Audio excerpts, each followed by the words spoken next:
Can you believe it? Can you believe it? It's for you. I took the mic off crazy. of the stick. That's too much. I don't need no arm to do this one with. Oh my god, that's there's a podcast I watch that does it like that. They just hold it the whole time.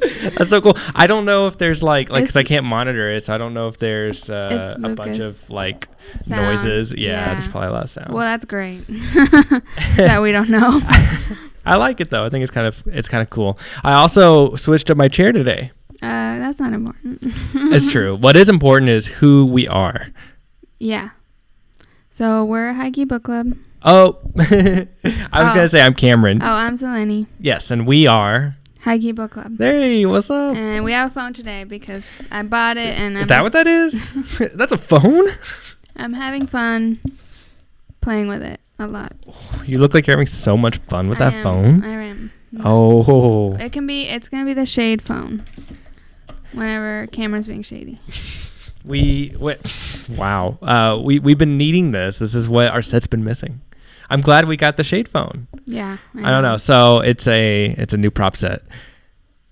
Yes. Wow. Okay. Sorry. Well, so I don't know actually what we're planning to talk about today. Oh. I just know that Zelenny came up with the idea, and I've been struggling to remember what it is throughout the week, and I actually forgot again. So can you remind me, Zelenny, what are we talking about today? Well, today I wanted to do, I don't know if anyone has heard of there's like this list of questions that if you answer them with someone, you're guaranteed to fall in love.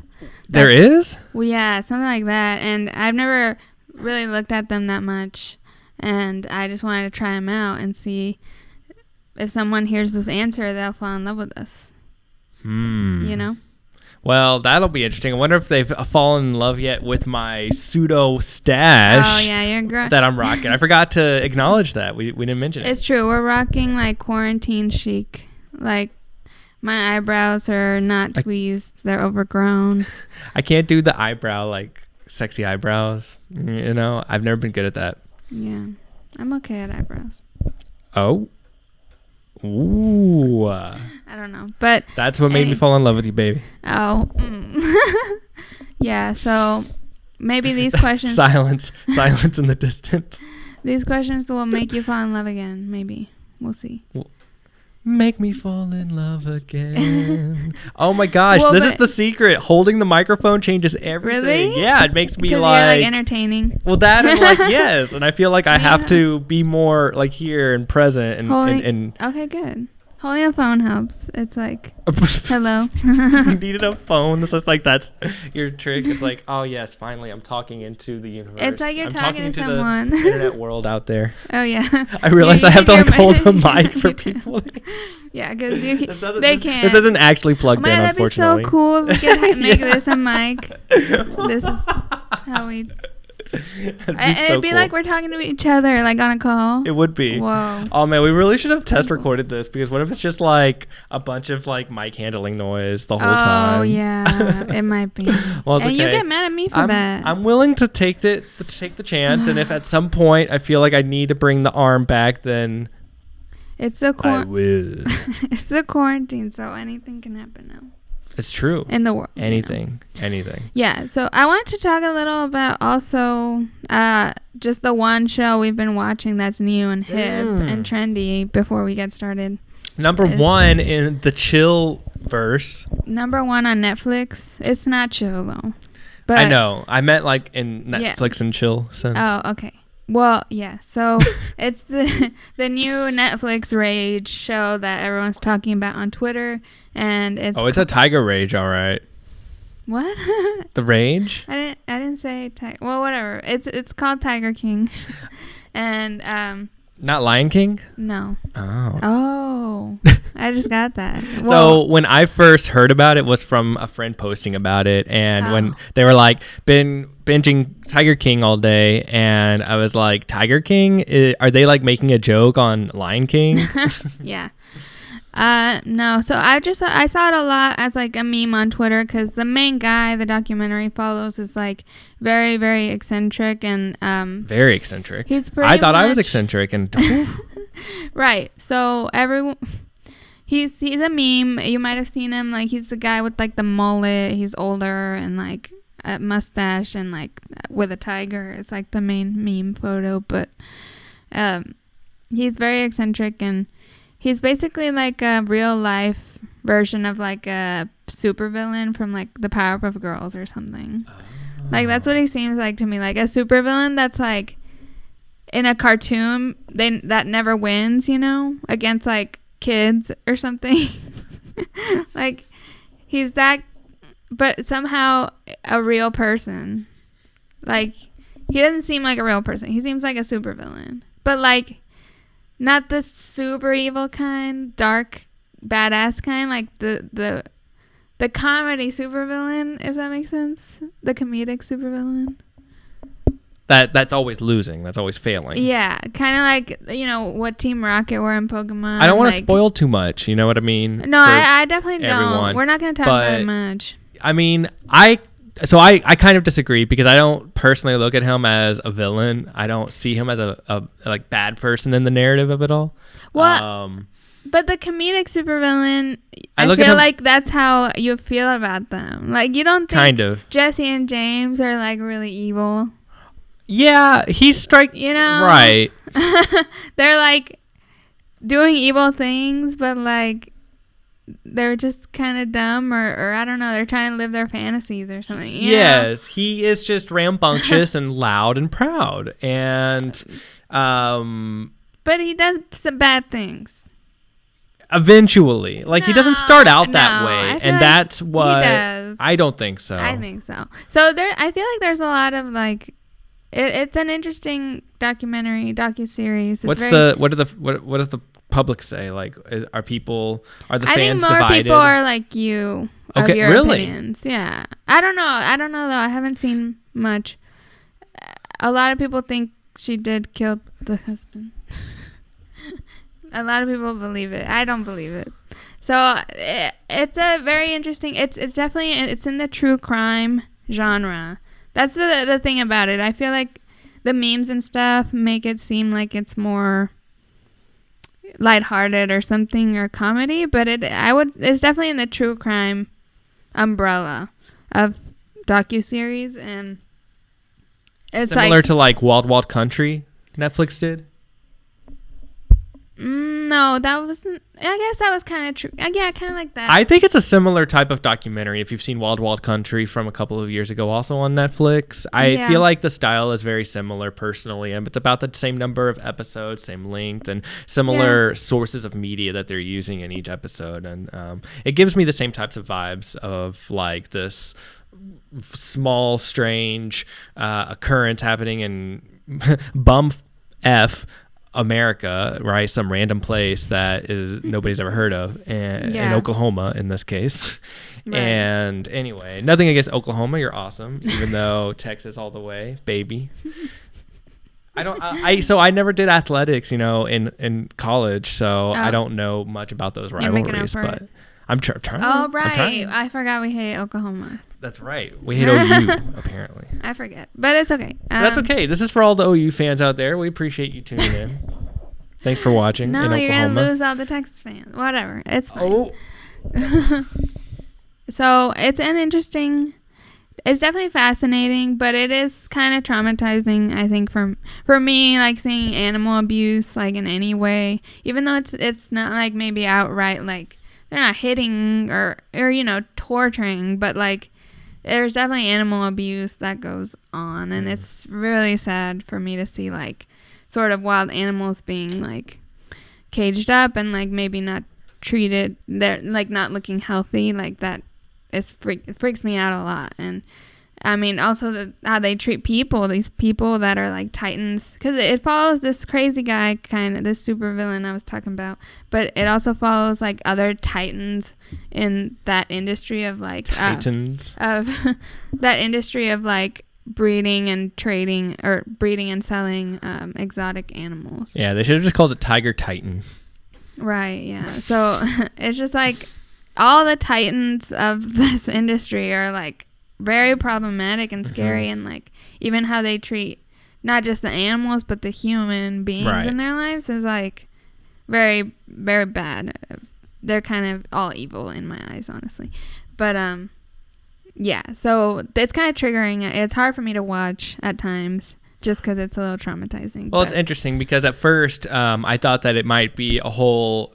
Well, first I didn't realize it was a series. I thought it was just a standard documentary movie. Mm-hmm. And so I thought that it would actually be about just the tiger, like exotic tiger industry around the world, the black market of it, I guess. Is it a black market? I'm not really... it was unclear. Yeah, well, I think there's states where, like, usually more conservative states that give you more rights. I think in those states it's legal. I thought it was going to be like that kind of documentary, but then that was only kind of the intro sequence to give you some context and perspective of the industry, of what's going on, and of this character that's participating in that. And he is a cub breeder, and how that plays into kind of his economics, how he makes money and sustains it all. And I just think the wildest concept to me is just the idea that he has to like hold on to, and they never confirm if he actually euthanizes any of them or not. They just speculated about it, but basically if he's breeding cubs in order for people to come stop, and he charges guests to pet these cub tigers. Unfortunately, like, these tigers, they're only gonna be cute and adorable and innocent and non-threatening for so long, and it's saying up until about 2 years or so, and after 2 years, like, they pretty much are like full grown at that point, or just like beyond the capabilities of a human being. And so it's weird that then for like the majority of that cat's lifespan, he still has to kind of take care of it, and that's what he does. He ends up... Well, that's what's shady about it. He gets stuck with over 200 tigers that, his life is kind of spiraling into all these different celebrity type directions. He can't take control of them, or take maintenance of them, and feeding all of them, which seems to be the hardest part and most expensive part. They eat like whole animals, and it's just that's the part that to me is abuse, and is hard for me to get past. But now, it's definitely fascinating. You remember he made the argument that if people are going to complain about them being endangered, well, hey, I look at what I'm doing like a public service. I'm breeding more of them, and I'm keeping the population alive. That's a bad argument. You don't buy it? No, that would only work if they were actually like just breeding them to release them, and like preparing them to live in the wild on their own, like not to be owned and profited off of, So no, I don't buy that argument. But it's definitely fascinating. Like, all the characters are like crazy people, or like just like, I don't know, it's craziness. So it's makes for a very interesting subject matter and documentary. Yeah, no, absolutely. It's I really like, I kind of sympathize with Joe, because I felt like after a while he started getting taken advantage of, and that's kind of how I feel about him at this point. But so it's been a really interesting and entertaining like show. I think what makes it work so easily, similar to Wild Wild Country, is that the subject matter itself was just a treasure trove of recorded media already, right? Like, they already had so many recordings from before the documentary crew even got there of all of this happening, because they were like trying to make a reality TV show for years before the documentary even started filming. So they benefit the documentary filmmakers with all of this media that's already there, Yeah, that's true. They have a lot of coverage from like a lot of years. So and you see it used that's a lot. A good documentary thing, because they have so much material. Right. Okay, I want to take a quick break to try something, and we'll be right back. Okay, we're back. Oh my God. Whoa. That came out of nowhere quick. I did not expect to get back so quickly. It's 2 seconds later. You didn't give me any warning. I would appreciate a warning next time. Thank I'm sorry. you. I know. So now let's move on to our next segment. about the questions, right? Thank goodness. It is the main entree, Yes. the main ceremony of the night. Crap, I lost them. Oh, no. Once again, you didn't give me a warning, and you can't even prepare the audience for what they're about to experience. I literally Googled it and then where to go, Jeez. Scrolling through millions of tabs. I found them. Millions. They are here. I just got confused because there was like an Ulta Beauty ad. Okay, so set 1. So how many sets are there? So wait. Apparently they're in sets. Okay. Are you going to ask me all the questions? I'm not going to ask you any. No, we're going to both answer each question. Oh. But we're going to do it quickly. Okay, let's go. Because we don't have it's a lot of it's 36. 36 questions. That's a lot of questions. It is. Okay. Okay, so first, set 1. I don't know how many sets there are, but this is set 1. You think we can do like a minute a question? I think there's 3 sets. Oh. So, yeah, it should be a minute a question. So does that mean like 12 questions a set? Yes. Okay. So, go with your gut. Don't I always go with my gut, baby. Okay. Let's do this. Okay, so set 1.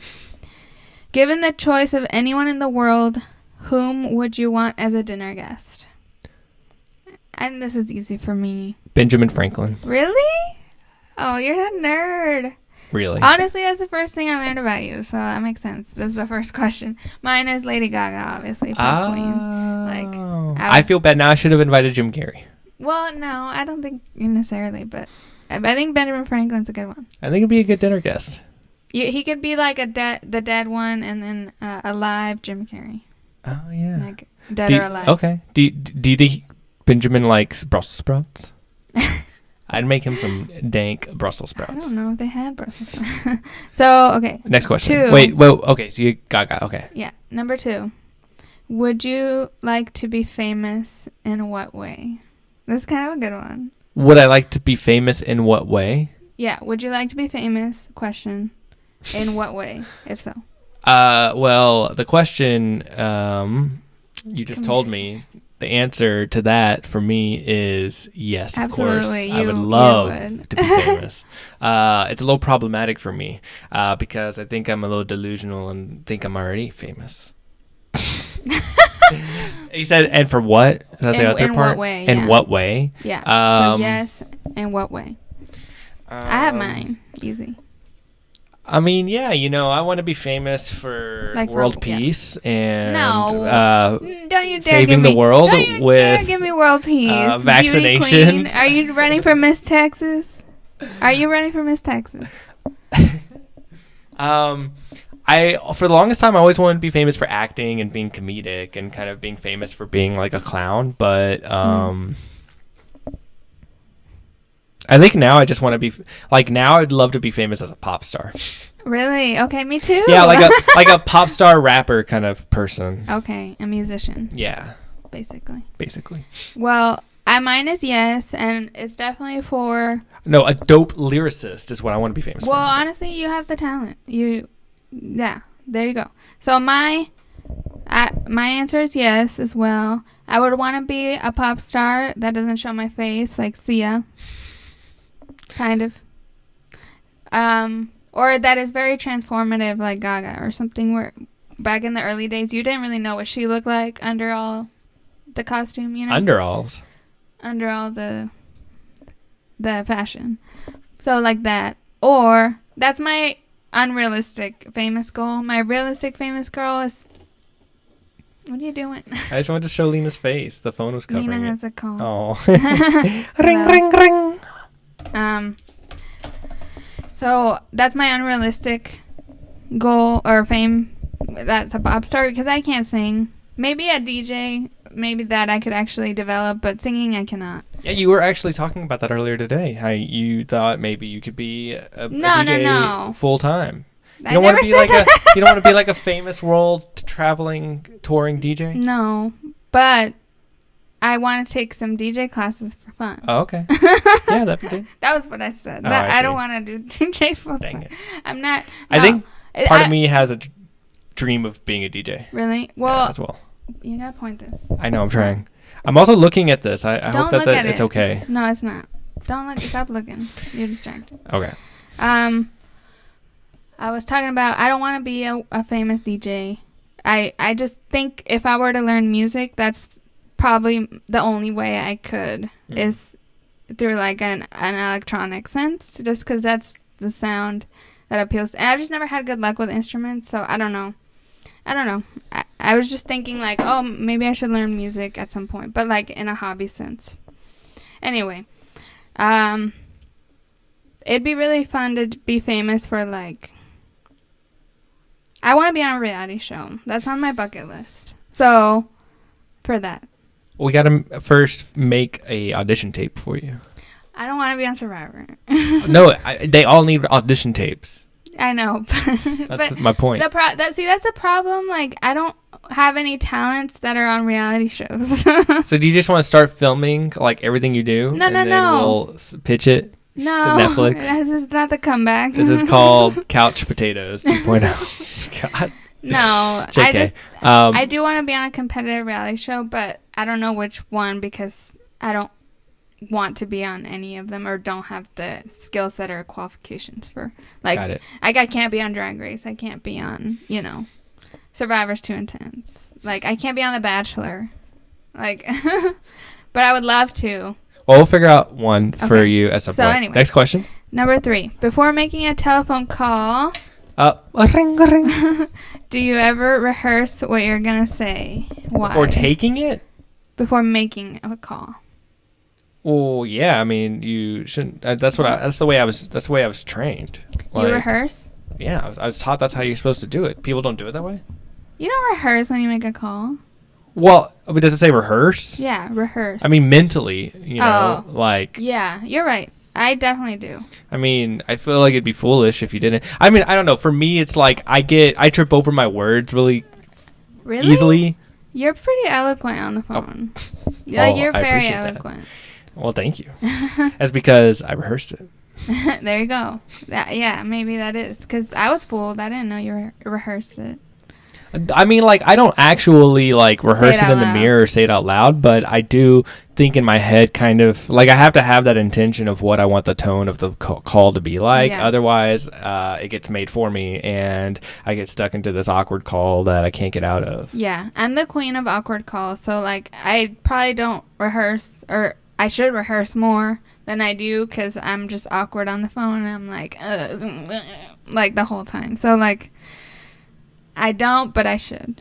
Yeah, I do. You need to have more. Really important. You need to have confidence going into it. That's what the rehearsal kind of gives you, and because that confidence is going to give you that easy in and easy out. It's just really hard for me to be confident towards a stranger. Like, I don't know. I have like social anxiety and I freak out. Yeah, but most of your phone calls are not with strangers. Well, but those I'm confident and I don't trip over my words. Oh, the other ones. Oh, well. Yeah. That's what I mean. Like at work or something where it's like I have to call someone new.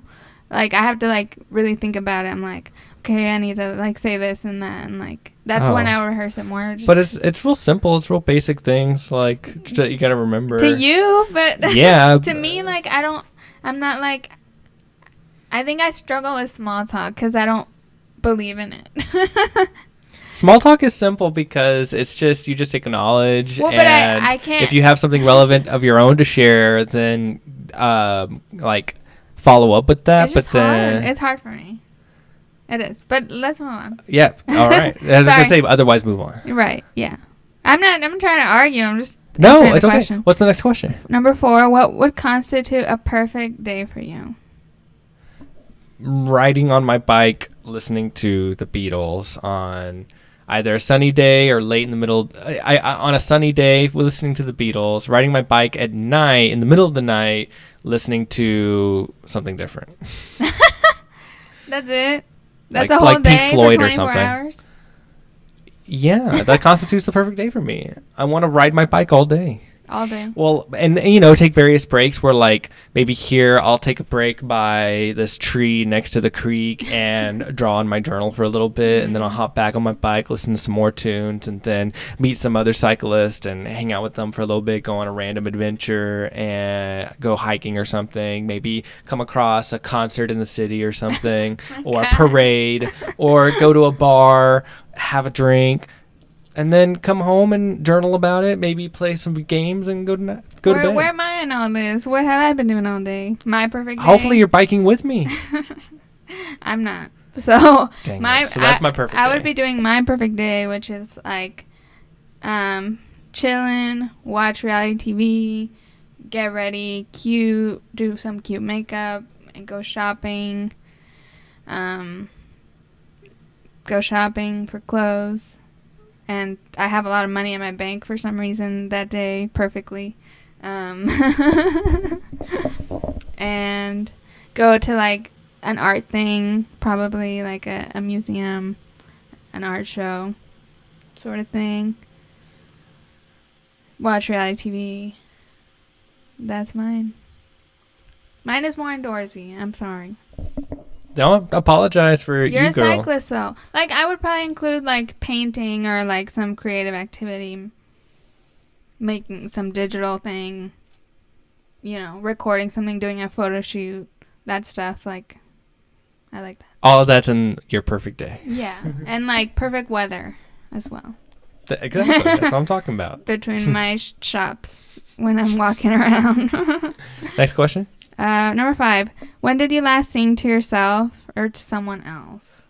Today, right? Literally today. We were just singing Eye of the Tiger right before this. Yeah, I don't know. I sing like all the time. Yeah, you do. And I was singing because I was listening to a bunch of... So I was listening to my mix so if you're listening to this the day it comes out on Tuesday, this podcast, tonight I have a Tetris 99 Twitch stream happening with... Oh, you're right. Okay. Yeah, a new music mix I made around the coronavirus apocalypse, deep angst, and all that existential feelings.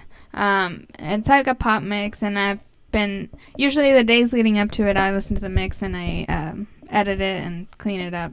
And I was listening to that and singing along, and then I was listening to another a professional DJ's Lady Gaga mega mix. Mega mix. Aquaria from Drag Race did a really amazing mega mix of that, so I was singing to Bad Romance. That was the finale song. It was so good. Very cool. Yeah, so I mean, if you haven't checked them out already, her live streaming of her gamings of Tetris and playlists are awesome. So they're really cool. They're really well themed, and she puts a lot of work into building out those playlists so that they're ready. And I guess she rehearses a little bit for that. No, I don't rehearse. But I'll practice the game a bit and standing and all that. But because we're coming for the gold, baby. She's trying to get first for y'all. And I last time I got first twice, which was really cool on stream. So I'm actually kind of good. There you go. Yeah, I mean, you get people watching. Right, it's really entertaining. People like it goes fast, kind of to the beat of the music. Like you hit a rhythm, and it's like. Woo. Yeah, I literally forget that people watch the game and then they get into it, and I'm like, I thought y'all were here for my music, but I guess not. T-spin. No, it's what's visual. No, I know. Visual. Yeah, I know. So tonight, check it out on my Twitch, link in the description. All right. For my Twitch. Sounds good. What's the next question? Number 6, if you are able to live to the age of 90 and retain either the mind or body of a 30-year-old for the last 60 years of your life, which would you want? That's hard. So live to be 90 and keep the mind or for the next 6 years? 60. So from when you're 30 to when you're 90, you either have the same body or the same mind. Oh. I feel like it... Probably my body. Right. I feel like that's... Is that a... what is it called? Vain question. Yeah, kind of. But also, like, I feel like you want your mind to grow in those 60 years. I know that's not what it means, probably, but, like, you probably want your mind to expand in those years than a 30-year-old's mind. But I feel like they mean mental health, like, if you have, like, some memory disease or anything like that, which is there. It's hard to know. I mean, I firmly believe that, like, if you're able to keep physically active in a good way and have a really healthy diet, then and obviously just like keep like fairly social, then you should be able to maintain pretty good mental health until there are some like 80 or diseases so. that are just like diseases that are like inherited and things right. like that. Yeah, and I'm not saying that that's not true either, but I mean, it's like if I have the good body, then I trust that the mind is going to be able to kind of follow along with it, and not vice versa. I think so too. Like, I don't think like having like a really good, crisp, clear mind is like going to, I know my body's going to deteriorate. Like, yeah, we're on the same page, I think, on that. Because, yeah, physical health, I think right now we're also very like in tune with physical health in the world right now. So I mean, it's just, I've been kind of conscious of that for the past couple of years, to be honest. It's just something I've been thinking about more as some of the people around me start to, like the people I care about in my life, or just age a little bit. And so it got me thinking more about appreciating my body, and I start feeling in my own body as I get in my late 20s. For God's sake. Mostly in my metabolism. Like my metabolism's totally different. Anyway, we can move on to the next question. Okay. Well, this one's kind of dark.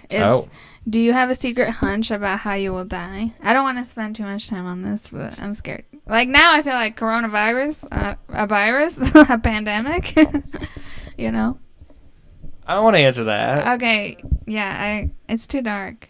I mean, it's just, there's some people that are like, I just feel like I'm going to get murdered. Or like, some people say that. I've heard that. Like those girls from the murder podcast. I'm going to take a bullet for someone. That's how I'm going to die. For me? No, don't do that. Don't die. Oh, see, that's the sad question. Okay, number 8. Name 3 things you and your partner appear to have in common. 3 things? Me and you. Yeah. So this is supposed to be like when you meet someone. Oops. Oh, okay. Not your life partner. So should we say it like us? Yeah. What about upon first meeting, kind of, maybe? What did we have in common? We like pop music. Pop music? I appreciated that. Yes. About you, because you were talking about Taylor Swift, and I was like, I'm not a stan, but I respect it. And I was talking about Lady Gaga. I remember that. Fashion. We both like fashion. Oh. Call the shade. Wow. Oh, my God. You do? Do you? Okay. Sorry. You watch Project Runway with me. I mean, no, I like fashion. Oh my gosh. Okay, fine. No, but that's fine. That doesn't sharp. count. You're sharp. I appreciate that.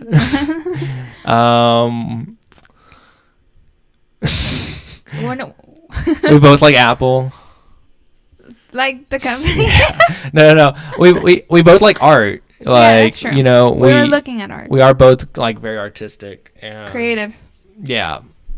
Yeah. And thinking in that way. Yeah. A lot of our art forms overlap a lot. Like, we do media stuff, but you're really good at drawing and coloring and stuff, and I like painting. And so, like, I feel like a lot of our creativity overlaps. So, that's true. Good point. You want to move on? Yes. Number 9. For what in your life do you feel most grateful? My mom. Oh, me too, I guess. Good. Yeah. Next question. Okay, fine. Number 10.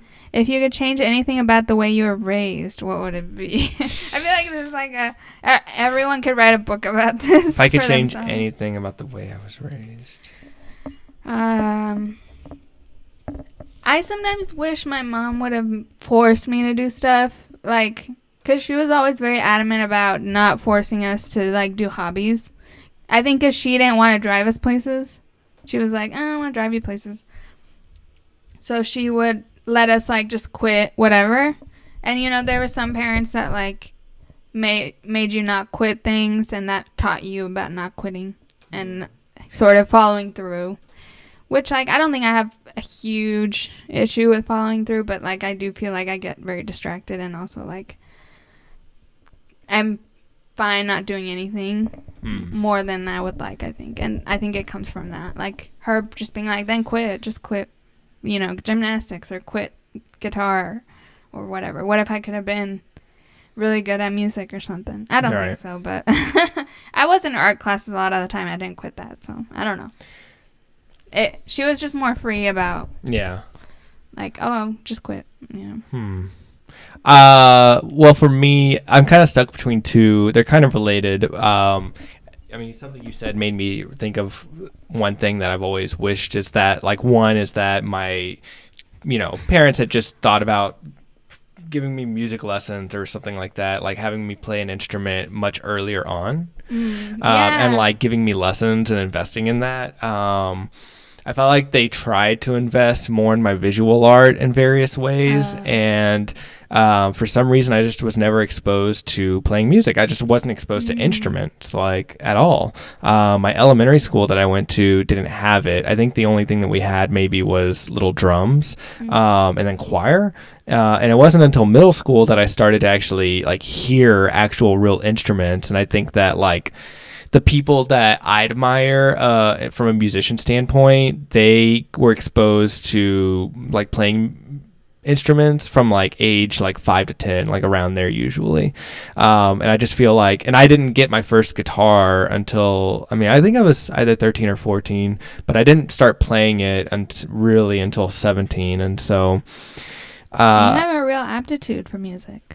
Exactly. That's kind of my point. So that's one thing. The other one was just I wish that my mother had, because she, you know, she was a single parent, so it was really hard for her.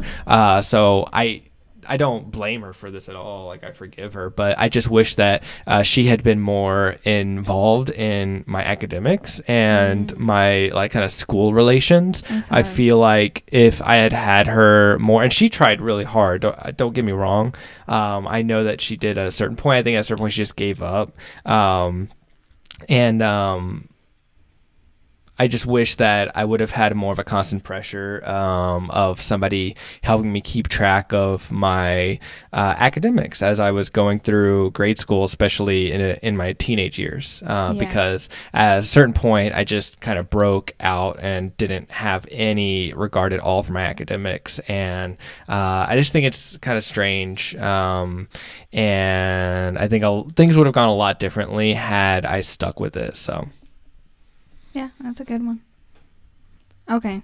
The next one, I don't think we can really do, but we can do like, let's say one sentence instead. Okay. So it says, take 4 minutes and tell your partner your life story in as much detail as possible. Wow. I say we just do a sentence. Okay. So I'm from Laredo, Texas. I lived my first 6 years in Nuevo Laredo. Wait, that's like 2 sentences. Sorry. I was going to say 30 seconds each. Okay, 30 seconds each. That's fine. All right. And go. I was born in Laredo, Texas, and lived my first 6 years in Nuevo Laredo, on the Mexican side of Laredo, in Texas, or Mexico. Whatever. I can't do this. It's too much pressure. Then we moved when I was 6 to the U.S. to McAllen, the Valley. So I lived in the Valley a little bit, and then we moved after that to San Antonio. 5 seconds. Oh my God, that's only my school. And so from San Antonio, I moved to Austin for college, and that's time, girl. All right, my turn. Now I'm a graphic designer. All right. So ready and.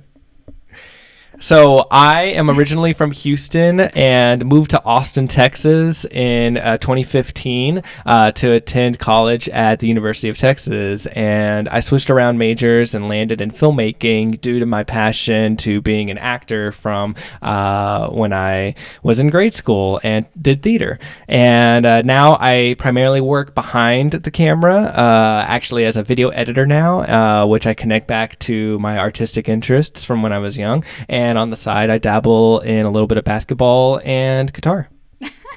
Wow, okay. You know I was timing you. I was timing myself, and okay. I think I went like 5 seconds over. Well, it's fine. That was good. I focus more on like where I'm from, but whatever. So number 12, if you could wake up tomorrow having gained any one quality or ability, what would it be? If I could wake up tomorrow with any one quality or ability? Yeah. Having gained any one quality or ability. I would love to remember everything. Oh, good. I would love to have... Oh, wow. This lag is so bad. Oh, fuck. What do we do? Stop. Remembering? So... back from technical difficulties. We're lagging really bad, and hopefully you're just listening to this, not watching the video form. But we can't figure it out. Oh, I know what's wrong. You do? My computer? It's just an ancient computer. But it's okay. Ancient. Sorry. Well, and for some reason we can't restart it. But It's just going to take forever to come back. Okay. Well, just listen to this audio. Don't watch it. It's lagging as fuck. All right, go ahead. Okay, so if you could wake up tomorrow having any one quality or ability, what would it be? You said remembering. I did. I said I wish I could remember everything. I already do that. I would wish for like musical ability. Just because that's an art form that I don't have, you know? Like playing an instrument or something. Playing piano. Okay, set 2. To not forget. That's what would be my special ability. To not forget. If a crystal ball could tell you the truth about yourself, your life, the future, or anything else, what would you want to know? My purpose. That's a good one. Yeah. Yeah, if I just knew my purpose, then I could know what to do. Right. That's a good point. I like that. I was just going to say, like, everything would be straight. How to be rich and happy, not rich and miserable. I see. And bad, you know? I wish they would be like, your purpose is to sit and breathe.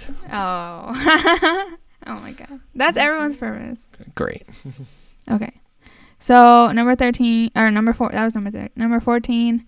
Is there something that you've dreamed of doing for a long time? Why haven't you done it? Yeah, just to entertain on stage. On stage. Yeah, that's a good one. And that's hard to do. Mm-hmm. That's hard to break out in. It takes so much like time and labor, and it's not necessarily. I like the discipline, sadly. Yeah, that's tough, and it's also you have to make money somehow. So like it's just hard. Like some people, it's just hard to do that when you have some other form of income that you have to like. That's your primary concern, is to like also absolutely survive comfortably and all that. So I get that. For me, it's going on a reality show, like I said, and starting my reality podcast, and I just haven't done it because so many other projects take precedent, and it takes a lot of work, and it's hard. Number 15. What is the greatest accomplishment of your life? Oh, wow. The greatest accomplishment? Yeah. I mean, like graduating from college and stuff. That's an accomplishment. Yeah, it is. I think, honestly, mine is how high my rank was in high school. I don't think I've ever tried hard. I've never, it's lame, but it's like, I've never tried that hard to like accomplish like a official thing before. And that's like the thing I was most like actual competitive about. And I actually got to my goal, you know? And all I cared about was getting to a good college and stuff. So, that 10 years ago or whenever it was, like, no, I guess like 6 years ago, 7. And just like also surviving on my own and getting a job in my field. That's probably like an actual. Yeah, my greatest accomplishment was when I made my mother proud by graduating, by getting into college and graduating.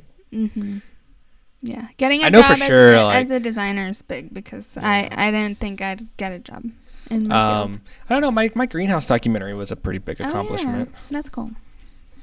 Yeah. Okay, cool. Next question. Number 16. What do you value most in a friendship? Definitely trust. Well, yeah, trust. For me, it's more. I think it's like equality or like fairness, in that like if it's a demanding friend, like I want to be able to be demanding to them, and I want to know like the friends I value most are the ones like I get the same amount that I give, or I receive the same amount I get. Friendship, because there's those friends that just pop into your life and you have like a good time, and you don't know when you're gonna see them again, and you're just like, that's fine. That doesn't offend you either. Like, it's just like how it is, you know? And then there's friends that like, it's important you show up to things and that, but you expect them to show up back, or I expect them to show up for me than if they expect me to show up for them. So it's like, there's some friends that are less demanding, and that way I give them less, and I value just equality. Would you call it reciprocity? Ooh. Vocab. Yeah, I guess so. Okay, there you go. That sounds good. Yes. Cool. Yeah, that's for me, trust and like listening, which I need to work on. Yeah. You don't have the equality part. The reciprocity. I know I don't, and it's problematic. I feel okay. bad about it. It's okay. To all my friends out there watching, I think you're at least trying, or like aware of it. I'm aware of it. I'm not trying much to do anything about it. Number 17. This one's too hard, but it's what is your most treasured memory? I feel like those are very hard. Just because there's so many that are like significant moments for me. A treasured memory. Like going to like cool places that I've been to. Like I think those kind of take precedent. Like going to California, the Getty Center. It's like my favorite place. Going to California with I really loved going to Amsterdam. I haven't been abroad much, so like I don't have much experience, but I really loved my Amsterdam trip. That was a great memory. Good. What about you? Yeah, I mean I have a lot of like childhood memories. I'm trying to nail down like one of my favorites of them. Don't play with the mic. Oh. We're gonna skip if you don't know. It's just so hard to nail down. I mean,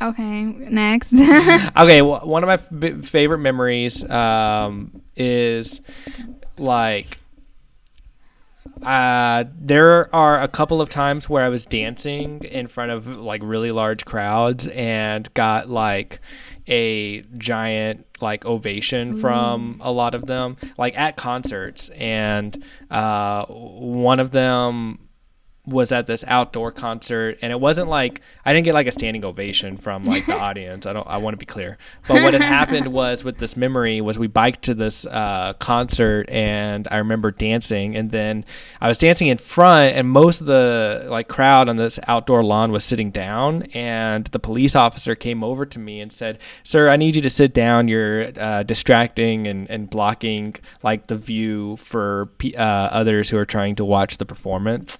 And so I got off to the side of the stage, and I wanted to be respectful of not blocking people's views. But then within like 10 minutes from that point, so many people had like stormed the like front part of the stage dancing that it didn't matter anymore. And so it was kind of an interesting moment in my life where it showed me that I felt like I had the ability to kind of help inspire like big dance groups to kind of form at concerts. And then secondly, it instilled this principle of mine to no matter what, whenever I dance, to not at a live concert, to not obstruct the views. I don't know. Considerate. I don't know if you noticed when like I was dancing on the rooftop when you first met me, but I was dancing off to the side of the stage, and I did that because I didn't want to obstruct. Yeah. Yeah, I can attest that Cameron loves public dancing, and I like inspiring people to dance too. And also, like, I think it helps, it vibes with the musicians, the musicians like that too a lot. I feel like, especially at like small little performances that are like at an event or something. It's like, I think musicians really enjoy like seeing someone enjoy their music, and I think so too. That's a lot of why I like doing it. Yeah, and at the first party I saw him at, he was dancing to like a jazzy band. I don't remember the kind of music it was, but it was just funny because me and the other people had like a bird's eye view of the place, and then we just see a guy dancing, like one guy dancing, and that's Cameron from way over there. And I'm like, whoa, he's fearless. Yeah. So there you go. Yeah, cool. What is your... Oh, I don't like this one. Number 18. Oh, it's raining. Yeah. How cozy. What is it? What is your most terrible memory? I don't know if that's too dark. I don't know if I want to get into that. I mean, I feel like your Pokemon one last time tore everyone up. Like, that seems pretty bad. Well, I mean... Or, like, bad, like, not horrible, but... I've got a couple of terrible memories of, like, death. Yeah, that's the one I was thinking for you. A couple of bad people... Not bad people, but a couple of people have passed in sad ways. That I've been close, like, not per se just to them as people, but been close to them in that moment of passing, which is a really strange feeling. You would see a Thestral. Huh? In Harry Potter. Oh. You know those horses that pull the carriages, the creepy ones? You would be able to see those. Basically, like them coming. Well, like, they're invisible if you've never seen death. Oh. Like, that's why you don't see the horses in the movies and stuff. Like, it's just carriages that move by themselves. But then later on you find out they're being pulled by these invisible creatures that only people that have seen death can see them. It's like, that's their magical quality. So I mean, you know, I'm not going to get into more specifics. But yeah. That's scary stuff. Yeah. That's real. Yeah. That's real shit. I'm so sorry. I mean, I feel like I've had a pleasant enough life that's nothing. It's all good. I mean, it makes dark. Yeah. Well, I mean, it helps to broaden your perspective a little bit, and you know, I think appreciate what we have while we're here, because it could be gone in an instant. Yeah. So, just like that. Oh my God. Yeah, I don't know if I have anything that dark, to be honest. Well, okay. Probably just like embarrassing social anxiety moments. Anytime I'm in scary social situations, a terrible memory. Okay, so number 19, if you knew that in 1 year you would die suddenly, well, all these death questions. I think this is a sad set. If you knew that in 1 year you would die suddenly, would you change anything about the way you are now living? Why? I feel like this is something like the world is thinking about. Well, yeah, I wouldn't work. Oh, yeah. That. I just wouldn't work. I would figure out what to do with my life and the free time I had. Just get just enough money for that and just chill out. Like, I might not even, like, want money. I might just go out there to be like, you know, I'm going to experience as much as I can in whatever way that I can. Right. And yeah. I mean, that's probably what I would do. Just travel. At this point in my life. I would have enough money for that year to live comfortably, but yeah, I would travel. Oh, maybe max out some credit cards on, like, there you go. Fashion and shit, you know? Take some photos. Leave the debt to your family. Oh, fuck. That happens? Oh, no. I don't know how that works, actually. Never mind. I won't do that. But I feel like this is something people are, like, thinking about right now in the world, because I feel like everyone's thinking about, like, what is that first thing I'm going to do after quarantine? Like, hang out with my friends, really, like, appreciate them in their physical form, you know, like, stuff like that. So it's kind of interesting. Number 20. I don't know if we'll make it through. You want to just do 2 sets? That's okay. Yeah, just let me. Okay. What does friendship mean to you? Like, I don't know how to answer this. We kind of already, like, yeah, we the did. other question was kind of similar, so yeah, I would just skip it. And it was long-winded. Refer back to the other question. I mean, friendship is just somebody who's always there. Yeah, it's someone you rely on, you trust. Family you choose. They call you back. They want to listen. Yeah, they're invested in and they tell you things that others wouldn't tell. Okay, chisme. Call the chisme police. Number 21, what roles do love and affection play in your life? What roles? Love and affection? Yeah. Well, you know, they help me communicate with you. Yeah, mostly. I'm actually I don't like touching other people. Mm-hmm. I only touch my partner, like my romantic partner. And that's why I'm very touchy with him. Like, I'm very touchy with my romantic partner, because I don't like hugs. And my friends respect that, which is really cool of them. They don't hug me and stuff, and I'm like, unless it's like an important situation, you know, it's not like I never hug anyone, but it's just like they don't hug me just to hug me. Like, they do each other. And so for me, it's like I'm mostly physically affectionate to my romantic partner. That's the role. Yeah. Cool. What's next? Number 22, alternate sharing something you consider a positive characteristic of your partner. It says share a total of 5. Just do one. This is so funny. It's like we're on our first date or something. I know. Well, that's what it's supposed to be for. To like expedite. So just one, a positive quality in a partner? Yeah. Us. Oh. Like specifically. Wait, no. I think it's just like what you find. No, repeat it. Of your partner. So you're doing this with a partner. So it has to be specifically with you? Yes. Okay, because what I was gonna say, would not qualify for you. Shade. Yeah, I'm not gonna say it though. Well, this save you the embarrassment, the humility. This is your partner, instance, like here.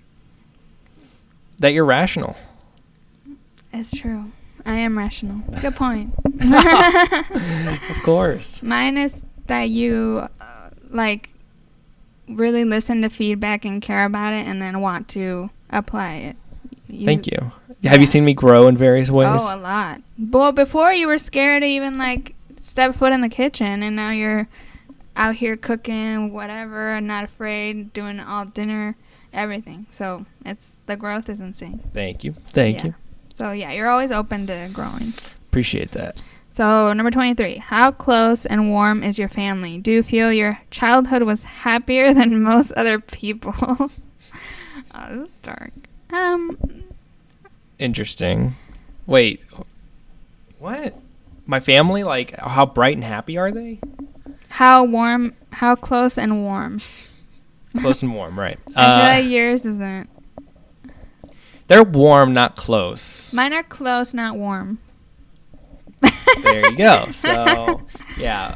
Yeah, they are. Yeah, I would say that. Yeah, they're warm, not close, and that's that. What was the other part?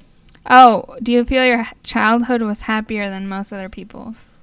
Well, I don't. First off, I would never frame it like that. Yeah, it's a weird I would never frame it. I would never say that. I feel like anyone that was ever poor, is gonna say, "Oh, yeah." I would never say that my childhood was better than anybody else's, but happier. Yeah. That's the key word. I mean, I had a pretty happy childhood, to be quite honest. So, I mean, that's kind of what's interesting is I was just really innocent because I just didn't know a lot of what the world had to offer. And so, because of that, I didn't get into a lot of things, and I stayed pretty safe, and I didn't want to disrupt this. I mean, I did want to disrupt the status quo from a clown-like perspective, a class clown perspective. So I don't know how else to really describe it. Yeah. Anyway. For me, my family had ups and downs of poor and rich. So I feel in the rich times, I was had a happy, a traditionally happy childhood where I had all the toys and I was happy. Yeah, I was happy with them. But then there was times where we were really poor, but I'm happy that I was because I was a real brat when I was rich. At first when I was a little kid and kind of rich, I was a freaking brat, and I would have grown up so bad. Right now I'm a little spoiled with my clothes and things I like, but I'm not I feel those poor times showed me what money was and how to ration it basically. There you go. Yeah. Number 24, this is the end of the second set. How do you feel about your relationship with your mother? I mean, I feel that's kind of in the past. I just saw her yesterday. Yeah, she gave me a bag of spinach. So I think our relationship's doing pretty good. She did. And she came out and talked to me. And we had a fun chat. I'm very close to my mom. I just on the phone Y'all with her talk yesterday. every day. No, we don't talk every day. I think every other y'all day. talk on the phone every day.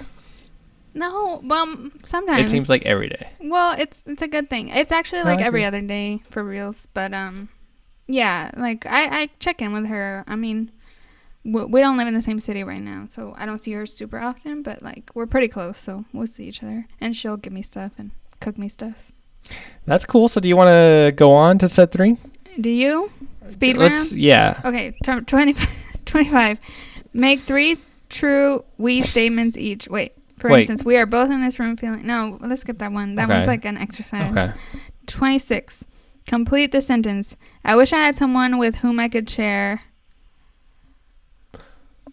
Pop-Tarts with. Excuse me. What? You don't want to share them with me? It's just a someone. You don't have control over that. What? I'm just saying, you can't eat Pop-Tarts with me? You can't, because I wouldn't eat that. Wow, you're spending too much time analyzing my response. Sorry. What's yours? I wish I had someone to, like, talk about, like, old reality TV, like Top Model and stuff with. Like, analyze it. I don't really have that. I wish I had somebody to be in a band with, to write songs with. Oh, yeah. There we go. A collaborator. Yeah. Collaborators always need. Or, like, a music producer that I could write the lyrics for. I should learn to be one. That's my goal. Okay, so number 27. If you were going to become a close friend with your partner, please share what would be important for him or her to know. Well, it's too late. Okay, next. We're too close. It means, like, if you're just meeting the person. Number 28. Tell your partner what you like about them. Be very honest. What I like about you? Yeah, but we already did that. Okay, and, yeah, I agree. Well, it says, like, be very honest, saying things that you might not say. Be very honest, saying things you might not say to someone you've just met. But, like, you and me would say things to each other that someone that just met wouldn't. Right. Number 29. Share with your partner an embarrassing moment in your life. Too long of a story. Yeah. Or too hard to think about. Number 30. When did you last cry in front of another person by yourself? I feel like recently I've been by myself? Wait. When did you last cry, basically, is the question. I feel like I cried about, like, coronavirus stuff, for sure. Oh, like, dang. triggered by that. Really? Well, yeah, but, like, people not listening. It's very frustrating. Like, people in your life that don't listen. Mainly my family at first wasn't listening, and it was kind of scary for me. By you. I mean, when I watched Inside Out. Oh, yeah. It's sad. That was probably the last time I cried, to be honest. It's sad. Besides that, like, maybe getting my job rejection back in the summertime. At some point, I probably was getting pretty low. You don't cry that much. I don't. I cry often. It takes a whole lot for me to cry. Yeah. At the same time, like, if a movie does it the right way, like, yeah, you do. I can become a waterfall. You do cry at times that I don't cry in movies, and I cry easily in general, so it's random.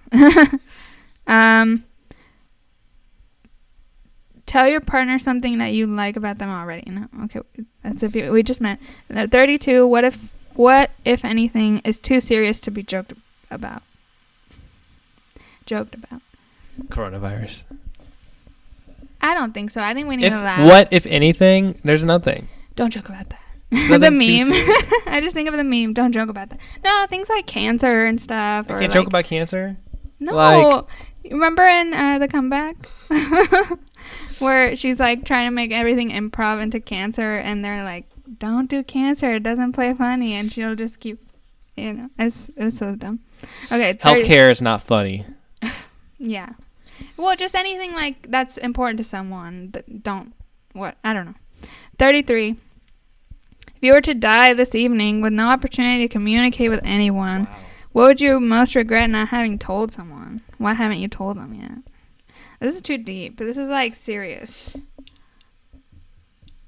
Oh, you want me to think about that? No, I don't know. It's too much. I don't know what I would say, honestly. I'd have to think about it. I mean, that's like a book. Deep journal prompt. 34. Your house, containing everything you own, catches fire. After saving your loved ones and pets, you have time to safely make a final dash to save any one item. What would it be? Just one item. So for me, the computer. The hard drive. It's hard though because I have so many clothes that I'm so emotionally attached to. Right.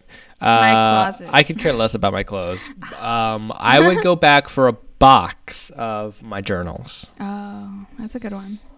Yeah, it makes me sad to think about, like, right now how, like, my journals, a few of them, especially important ones, there's a couple that's out of that box. But I do have, like, a crate for it. And that's why I say box, because it says an item. And so. Oh, I see. Well, I say my whole closet. But that's, like, specifically why I have them in a box. Like, I have them all together because I do know that I've decided that would be one thing. Okay. Yeah, I'd go get. Yeah, I would have to grab Lena, though. Okay, 35. of all the people in your family, whose death would you find most disturbing? Oh God, no, this is so sad to think about. I can cry just thinking about it. Stuff. My mom. My mom, yeah. I think that's clear. 36. Oh, share a personal problem and ask your partner's advice on how he or she might handle it. That's the last question? Yeah. Oh also, God. ask your partner to reflect back to you how you seem to be feeling about the problem you have chosen. I didn't follow that. I didn't follow that all the way. That's a very strange last question. It is. Can you help me with the problem I'm having right now? What? Oh, advice? Yeah. That's the idea? Yeah. Well, ask the audience. Well, so like, okay, I'm having some issues, I think, with self-confidence in general, and I'm wondering if you have any advice for me about that. Me? Or you out there in the internet world. Yeah, that's a hard one, though. Like, I feel like confidence is it's such an internal, I feel like, journey kind of thing. It's a whole freaking thing. So you're saying good luck, figure it out on your own, pal? Yes. All right. That's literally what my dad said on the phone yesterday too.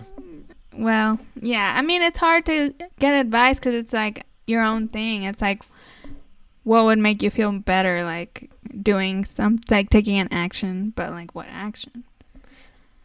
You know? I think it's complicated. There's a lot of factors that go into building confidence. Well, just have patience. Everything takes time. That's something I feel like I have had lately, so that's good. Yeah. Everything takes time. Like a long time of work. Mm-hmm.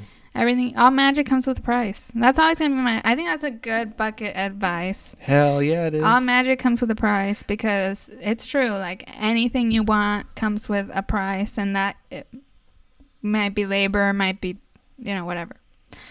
Well, I think it's a great way to end our episode today because this podcast was magic and their price was the time. Yeah, true.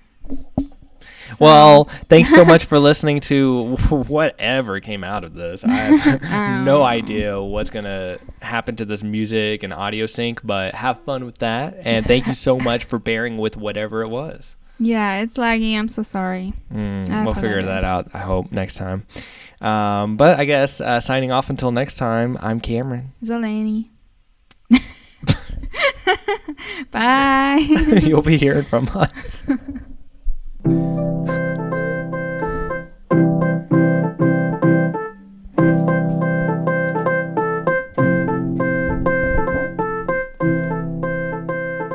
Hello? Anybody there? Okay, good night.